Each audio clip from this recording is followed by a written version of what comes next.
बच्चे आतंकवादी और आतंकवाद के नाम पर 5 एकड़ भूमि दान में दे दो, उपहार में दे दो, वो चुप रहेंगे क्या? मुस्लिम तंत्र मेरे कहने पर भी नहीं चेता। भारत का भविष्य बहुत भयंकर है, गृह युद्ध की पूरी संभावना है। मोदी जी, योगी जी सब सुन लीजिए, मलाई चाटने या रबड़ी या भंडारा खाने वालों की गद्दी नहीं है।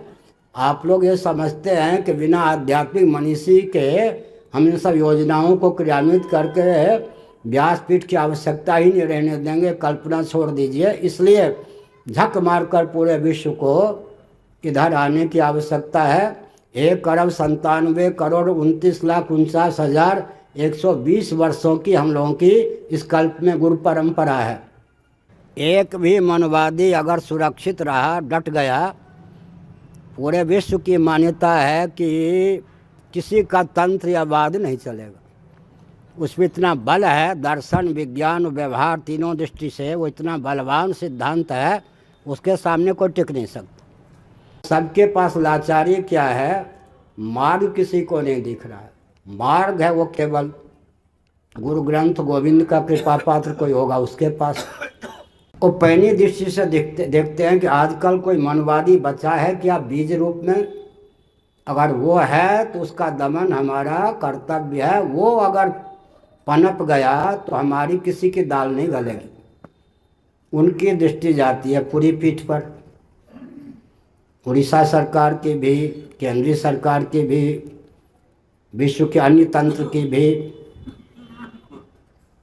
तब वो सोचते हैं कि मनु का सिद्धांत मानता हो, उस मार्ग पे चलता भी हो, तदनुकूल शासन तंत्र, व्यास तंत्र के शोधन का प्रकल्प भी जिसके पास हो, ऐसा कोई व्यक्ति है तो उसको दबाओ, मरवाने का प्रयास करो, अपहरण का प्रयास करो।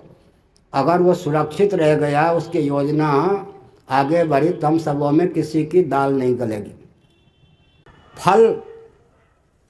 फल हमारे शास्त्रों के अनुसार चाहे और विधा मन कल्पित हो, कभी सफल नहीं हो सकता। क्या फल शास्त्र सम्मत चाहिए? सुख चाह मूढ़ न धर्मता। प्रोसेस मेथड विधा मन कल्पित हो, कभी सफलता नहीं मिल सकती। एक बाबा दूसरे से क्यों नहीं मिलता? एक सभा में योजनाबद्ध ढंग से मुझको 3 फीट नीचे बैठाया गया और एक महात्मा को 3 फीट ऊपर बैठाया गया। और उसी क्षेत्र में जब दलाई लामा जी आए तो चरणों की धूल चाट करके वैदिक मंत्रों से उनका अभिषेक किया उसी बाबा ने। इससे सिद्ध होता है कि पुरी के शंकराचार्य अगर हमारे मंच पर बुलाए जाते आवे तो कम से कम 3 फीट उनको नीचे बैठा दो, ताकि लोगों को कि हम बहुत महान हैं अपने लिए। ये सब दंभ बहुत है, बाबाओं में भी बहुत दंभ है, उपद्रव भी बहुत है। शासन तंत्र की मुट्ठी के बाहर कोई धार्मिक, आध्यात्मिक, सांस्कृतिक तंत्र भी नहीं रहने दिया जाएगा, क्योंकि शासन तंत्र के जो प्रधान हैं, प्रधानमंत्री, वो समाधि भी लगाने चले जाते हैं, वन में भी रहते हैं, भूखे भी रहे हैं, रोटी नमक खाकर भी रहे हैं। तो वो अपने आप में आध्यात्मिक मनीषी भी हैं, समाधिनिष्ठ भी हैं। उनकी दृष्टि से कोई धर्म और ब्रह्मी ओझल नहीं है, इसलिए किसी धर्माचार्य आदि की अपेक्षा नहीं है। अगर है तो वो भाजपा के कार्यकर्ता बनकर ये आदित्यनाथ योगी जी की तरह काम करें, आगे पीछे चलें, यही भाव है। सबसे बड़ी विसंगति इस समय क्या है? विश्व स्तर पर है। मैं धीरे से बोल रहा हूँ। एक सुन रहे हैं ना सिरोही जी? एक भी मनुवादी, मनु शब्द का अर्थ होता है, संस्कृत का शब्द है यह। मनु का अर्थ होता है मंत्र। श्री राम नाम में मान लीजिए मंत्र में 6 अक्षर हैं, षडाक्षर मनु। उपनिषदों में मनु शब्द का प्रयोग 2-4 बार हुआ है। मनु शब्द का अर्थ होता है मंत्र। अगर व्यक्ति विशेष के लिए मनु शब्द का प्रयोग हुआ हो तब उसका अर्थ होता है मंत्रार्थविद या मंत्रद्रष्टा। या अब जो जिनको हम मनु कहते हैं, उन्होंने वेदों का तात्पर्य मनुस्मृति नामक ग्रंथ के माध्यम से, स्मृति विशेष नामक ग्रंथ के माध्यम से व्यक्त किया। शतपथ ब्राह्मण आदि का अनुशीलन करें। वहाँ वचन मिलता है मनु ने जो कुछ लिखा या कहा वो भेषज है, मौसदी है।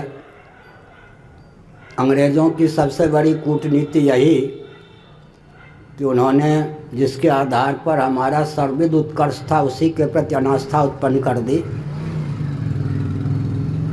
अब जो मैं संकेत करना चाहता हूँ, एक भी मनवादी सक्रिय रूप से बच गया तो हम सबों में किसी की दाल नहीं गलेगी। विश्व स्तर पर यह मान्यता है। हृदय से व्यक्ति मनवादी को इतना प्रबल समझते हैं, ध्यान दे रहे गोविंदानंद जी, इनके जीवन को हमने कहा कि वेदांत जी का पूरा महाभारत पढ़ रहे हैं तो धीरे से इनके जीवन में समष्टि की ओर गतिविधि हो, उसके लिए हमने बीज डाल दिया है। महाभारत पढ़िए, पढ़ते भी। हमने संकेत क्या किया, एक भी मनवादी अगर सुरक्षित रहा, डट गया, पूरे विश्व की मान्यता है कि किसी का तंत्र या वाद नहीं चलेगा। उसमें इतना बल है, दर्शन विज्ञान व्यवहार तीनों दृष्टि से वो इतना बलवान सिद्धांत है, उसके सामने कोई टिक नहीं सकता। न कम्युनिज्म टिकेगा, न मुस्लिम तंत्र टिकेगा, न क्रिश्चियन तंत्र टिकेगा। मनुस्मृति के अनुपालन में जो भूल हुई, प्रमाद हुआ, उसी के देन कम्युनिस्ट हैं, उसी के देन मुस्लिम तंत्र है, उसी का देन क्रिश्चियन तंत्र है, भाजपा कांग्रेस सपा सब उसी के देन। हमने क्या संकेत किया, पूरे विश्व की इसका अभिमान नहीं समझिएगा, तथ्य समझिए। ये मैं जितेंद्र यादव को भी कहता हूँ, इनको भी कहता हूँ। वो पैनी दृष्टि से देखते हैं कि आजकल कोई मनवादी बचा है क्या बीज रूप में? अगर वो है तो उसका दमन हमारा कर्तव्य है। वो अगर पनप गया तो हमारी किसी की दाल नहीं गलेगी। उनकी दृष्टि जाती है पूरी पीठ पर। उड़ीसा सरकार की भी, केंद्रीय सरकार की भी, विश्व के अन्य तंत्र की भी। तब वो सोचते हैं कि मनु का सिद्धांत मानता हो, उस मार्ग पे चलता भी हो, तदनुकूल शासन तंत्र व्यास तंत्र के शोधन का प्रकल्प भी जिसके पास हो, ऐसा कोई व्यक्ति है तो उसको दबाओ, मरवाने का प्रयास करो, अपहरण का प्रयास करो। अगर वो सुरक्षित रह गया, उसकी योजना आगे बढ़ी, तम सबों में किसी की दाल नहीं गलेगी। जहाँ भक्ति होती भूपों को, यह है ना, जहाँ अनुगमन करना चाहिए वहाँ वो दमन का प्रयास करते हैं। मैंने एक संकेत बताया। इस दृष्टि से विचार करें तो पुरी के शंकराचार्य को दबाने का पूरा अभियान उड़ीसा सरकार का भी है, कांग्रेस का भी है, भाजपा का भी है। सामने सब हाथ जोड़ते हैं अंदर से। और मेरे अतिरिक्त जितने शंकराचार्य प्रामाणिक हैं उनका भी पूरा हाथ है, और नकलियों का तो कहना ही किया, आतंकवादियों का भी हाथ है। यह व्यक्ति अगर अपने अभियान में सफल हो गया तो हम सब किसी की दाल नहीं गलेगी, क्योंकि श्रुति युक्ति अनुभूति दर्शन विज्ञान व्यवहार में सामंजस्य साधने की विधा कही है नहीं। वो तो शास्त्रों के आधार पर गुरु ग्रंथ और गोविंद की कृपा से संभव है।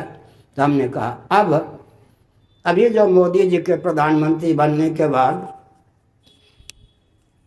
एक विकट परिवर्तन आया है, पहले भी था, अभी वो चक्रवृद्धि ब्याज को प्राप्त हुआ है।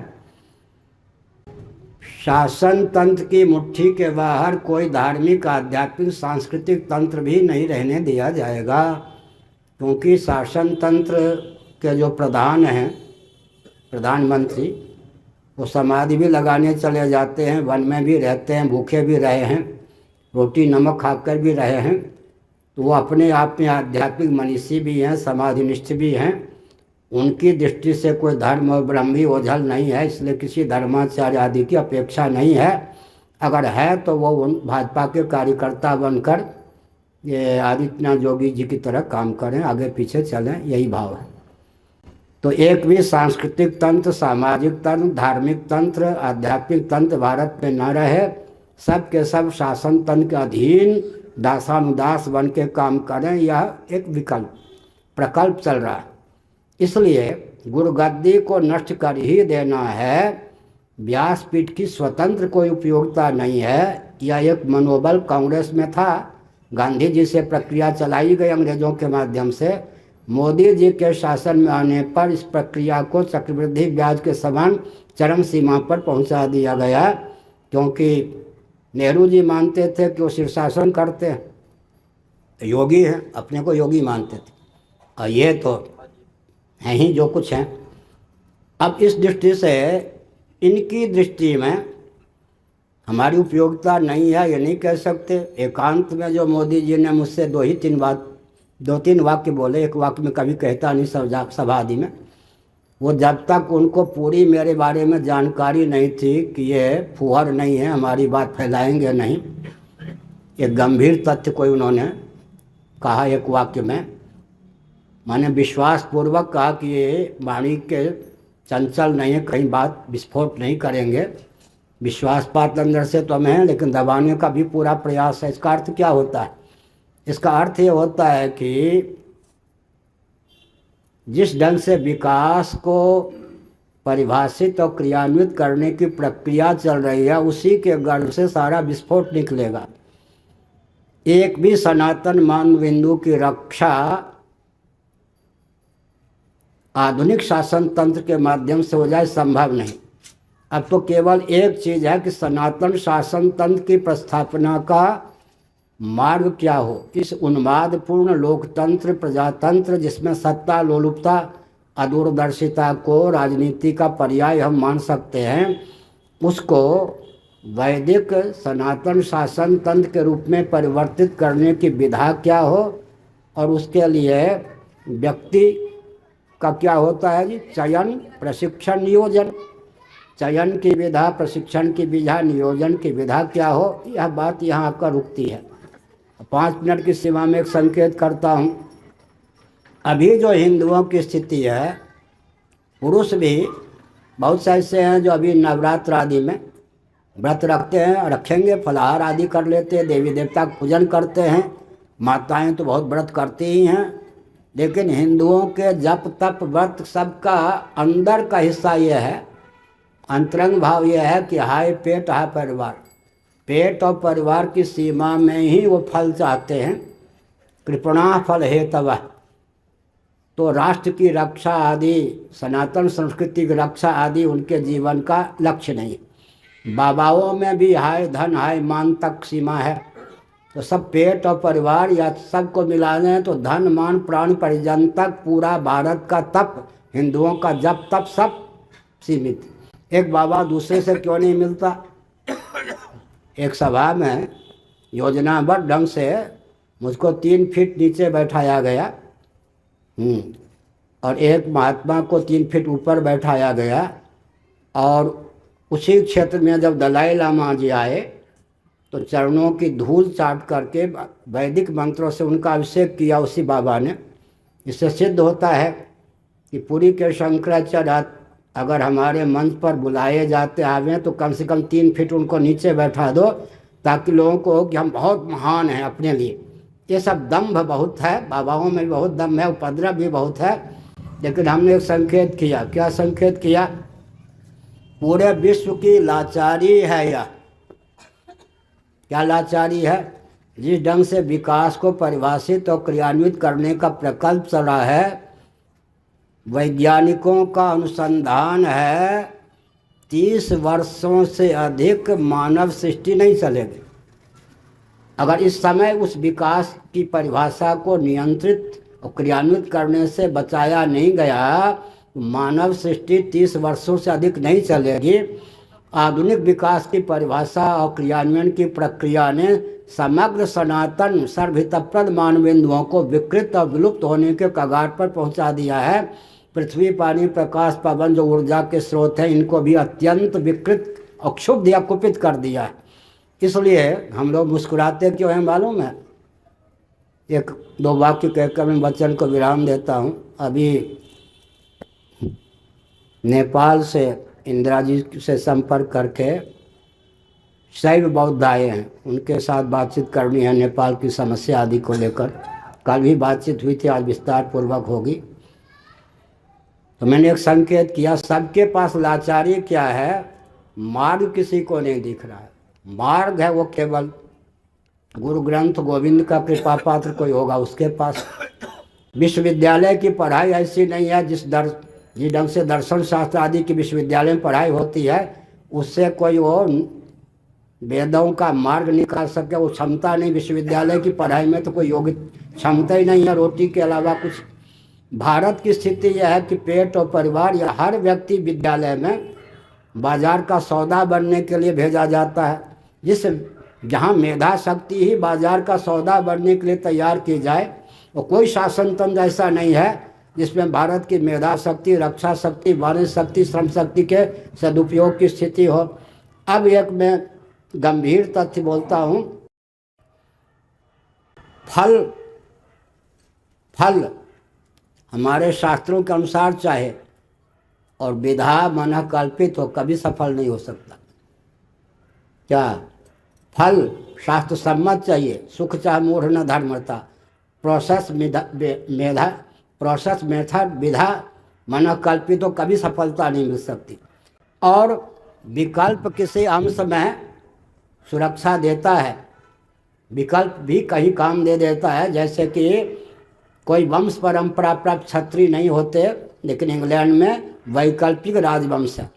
कोई वंश परंपरा प्राप्त ब्राह्मण नहीं होते, फिर भी पोप जी की गद्दी वैकल्पिक ब्राह्मण को लेकर चला रहे हैं, लेकिन ये भी धस होने वाले हैं। क्यों? दो खानदानी क्षत्रिय अयोध्या से गए थे, एक राम जी एक लक्ष्मण जी, सीता जी का अपहरण हो गया, बाकी सब बंदर भालू देवता के अवतार थे। वैकल्पिक क्षत्रियों ने खानदानी क्षत्रियों के मार्गदर्शन में युद्ध लड़ा।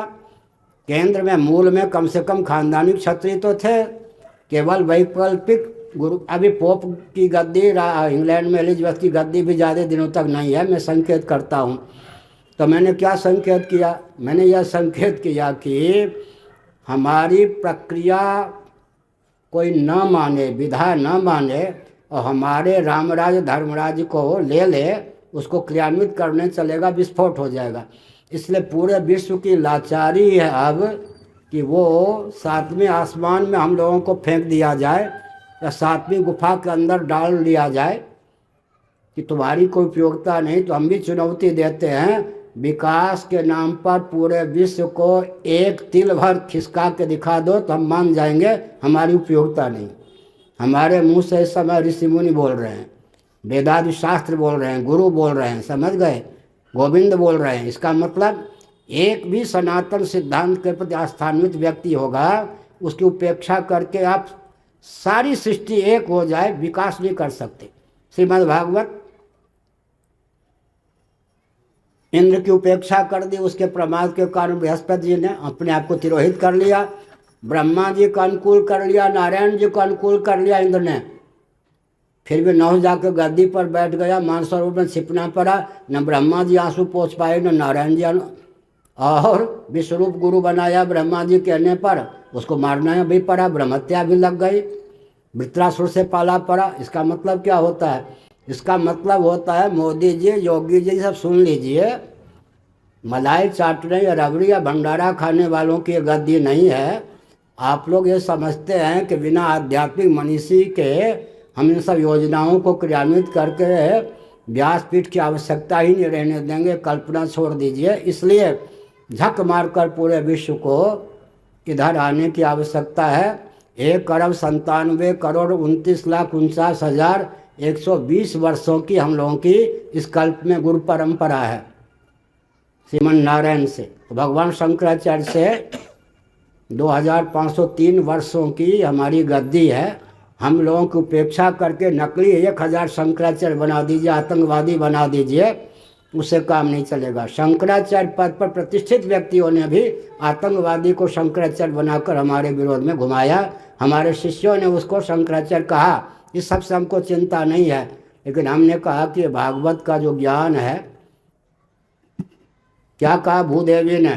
श्रीमद् भागवत 4 स्कंद अध्याय 18 श्लोक 3, 4, 5, गाय का रूप धारण करके पृथु से कहा, राजन लौकिक उत्कर्ष भी लक्ष्य हो, मन कल्पित विधा से आप लौकिक उत्कर्ष भी नहीं कर सकते।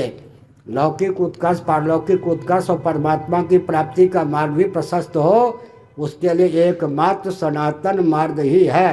तो आज के प्रवचन का सार निकला, हमें प्रसन्नता है, हम व्यष्टि होकर नहीं बोल रहे, समष्टि होकर बोल रहे। हमारी उपयोगिता अगर प्रधानमंत्री आदि की दृष्टि में नहीं है तो हम असहयोग नहीं करेंगे। जैसे बृहस्पति जी ने कोई सेना का अपहरण नहीं किया, साप नहीं दिया, फूट डालने का काम नहीं किया, हम असहयोग नहीं करेंगे। लेकिन आप एक तिल भर भी भारत को विकास के नाम पर खिसका दीजिए तो हम समझेंगे। इसका मतलब यद्यपि हमारे सिरोही जी ने राम जन्मभूमि के निर्णय की सराहना की, लेकिन मैं ही एक ऐसा व्यक्ति हूँ पूरे विश्व में रोता हूँ, अंदर संस्था भी हूँ, बाहर से भी दम पूर्वक नहीं रोता हूँ। लखनऊ खंडपीठ के निर्णय पर भी मैं ही केवल रोया था। अशोक सिंघल होली मना रहे थे, बाकी शंकराचार्य दिवाली, बाल ठाकरे दिवाली मना रहे थे। यह निर्णय आतंकवादी और आतंकवाद को महिमा मंडित करने का है। अभी 9 व्यक्तियों का ट्रस्ट बन चुका है, वहाँ पूरे विश्व की आतंकवाद की शक्ति वहाँ पर लग जाएगी और छक्के छूट जाएंगे भारत के न्यायालय के और भारत के सूझबूझ के और राम मंदिर के। इसलिए जो निर्णय आया है उपहार के रूप में, ये केवल उत्तर प्रदेश को ही कई टुकड़ों में बांटने में समर्थ है। इसलिए हमने कहा किसी भी आतंकवादी या आतंकवाद को महिमामंडित करना न्यायालय की न्याय सरणी के विरुद्ध है। मुस्लिम तंत्र के लिए भी अभिशाप होगा भविष्य में। कंसहारी था, सनातनी था, वैदिक कुल में उत्पन्न था, हिंदू था। इसी प्रकार हिरण्यकश्यप, हिरण्याक्ष, रावण, दुर्योधन, लेकिन हम इनको आदर्श नहीं मानते हैं। बाबर कोई हुआ होगा, मुसलमानों का दायित्व है कि उसको आतंकवादी घोषित करें, उसके आतंकवाद का अनुगमन न करें। यह न्यायालय का दायित्व होता है किसी आतंकवादी और आतंकवाद के नाम पर 5 एकड़ भूमि दान में दे दो, उपहार में दे दो, वो चुप रहेंगे क्या? भाजपा की इस कोर्ट के नाम पर है तो मूल में भाजपा की इस नीति को, इस निर्णय को भाजपा के उपहार समझा उन्होंने। दुर्बलता समझ के दिल्ली की घटना हुई। दिल्ली की घटना पर मैं पहली बार बोल रहा हूँ। दिल्ली की घटना थी, उपहार नहीं समझा, इनकी दुर्बलता समझी 5 एकड़ भूमि। अब जो कुछ होगा देखिए। इसलिए मैंने संकेत किया, रामद्रोह का सबसे बड़ा परिचय है ये निर्णय, रामद्रोह का सबसे बड़ा। और उसने कहा है, कौन है वो, राय, चंपत राय, पुजारी की नियुक्ति में जाति का ध्यान नहीं रखा जाएगा। इसका अर्थ होता है श्री अम्बेडकर महोदय, मैं लाड प्यार से बोलता हूँ, उनका पुजारी ब्राह्मण नियुक्त किया जाएगा, वहाँ पर कोई, इसका अर्थ होता है। तो राम जी के नाम पर, राम जी के सिद्धांत की तिलांजलि, राम जी के नाम पर, राम जी के सिद्धांत पर प्रहार, कोई धर्माचार्य बोल नहीं रहे। जितने ट्रस्टी बनाए गए हैं सबका मुख बंद है, एक भी नहीं कह रहा कि राम जी के नाम पर तुम रामद्रोह कर रहे हो। राम भक्ति है ये, कोई ये राम जी का अनुकूल निर्णय है क्या? इसलिए मैं कह रहा हूँ कि बहुत भयंकर परिस्थिति उत्पन्न की जा रही है। विकास के नाम पर जो परिभाषा क्रियान्वित की गई, गोभिर विप्रश्च वेदैश्च, गंगा, गाय इत्यादि जितने सनातन मान बिंदु थे सबको विकृत और विलुप्त होने के कगार पर पहुंचा दिया। अब एकता, सौहार्द, भाईचारे के नाम पर जो फिर स्वतंत्र भारत में, विभाजन के बाद के भारत में व्यूह रचना की जा रही है, उससे चप्पे चप्पे पर, गाल पर, छाती पर प्रहार होगा और भारत बिल्कुल दुर्गति को प्राप्त होगा इस निर्णय के फलस्वरूप। इसलिए राम जन्मभूमि को लेकर जो निर्णय प्राप्त हुआ है, केवल मुझे पर्याप्त कष्ट है और मैं दिन रात सोच रहा हूँ इस पर पानी फेरा जाए तो कैसे फेरा जाए। मुस्लिम तंत्र को भी भविष्य में इतिहासकार क्या कहेंगे, आतंकवाद और आतंकवादी को महिमा मंडित करने वाला तंत्र।